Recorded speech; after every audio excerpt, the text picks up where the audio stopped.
আপনারা দর্শন করছেন কেশব গোস্বামী গৌড়ীয় মঠের পুষ্প উদ্যান, জগন্নাথের পুষ্প উদ্যান।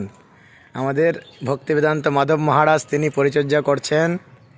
এত সুন্দর ফুল বাগান তিনি বানিয়েছেন আমাদের কেশব গোস্বামী গৌড়ীয় মঠ শক্তিগড় শিলিগুড়িতে।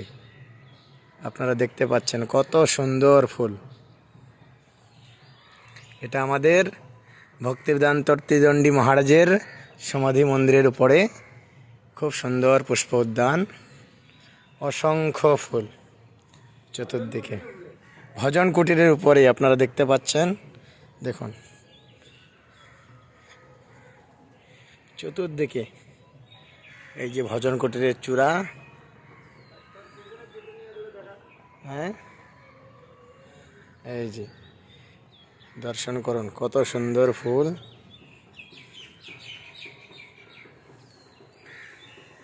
যে মহারাজ পরিচর্যা করছেন, খুব সুন্দর তিনি ফুল গাছ একদম এসে করছেন। এদিকেও আছে, এই যে ফুলকপি আছে, বাঁধাকপি আছে, ওল আছে, অনেক সুন্দর সুন্দর। এইখানে বাঁধাকপি চাষ হয়েছে, এইদিকে দেখুন টমেটো চাষ হয়েছে, খুব সুন্দর। ওই যে আমাদের মঠের চূড়া, কেশব গোস্বামী গৌড়ীয় মঠের চূড়া, দর্শন করুন।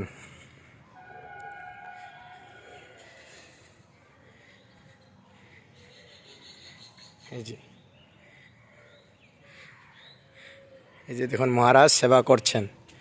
মহারাজ বলুন কিছু। এই তো রাধা গোবিন্দের বাগান, আমাদের ভগবানের সেবায় ফুল লাগে গুরুদেব দিনমগ্নের চরণে।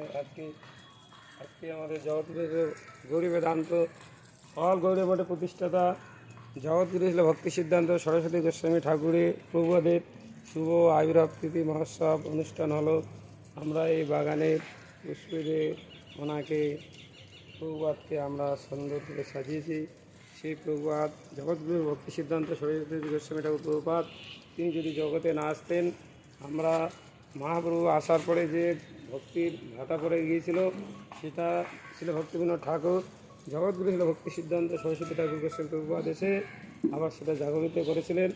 আজকে সেই পুষ্প দিয়ে আমরা প্রভুপাদকে সুন্দর করে সাজিয়েছি। হরে কৃষ্ণ। হরে কৃষ্ণ। দেখুন কত সুন্দর পুষ্প উদ্যান আপনারা দেখলেন। পূজ্যপাত ভক্তিবেদান্ত মাধব মহারাজ তিনি কত সুন্দর পরিচর্যা করে এত সুন্দর জগন্নাথের বাগান তৈরি করেছেন ভগবানের সেবার জন্য।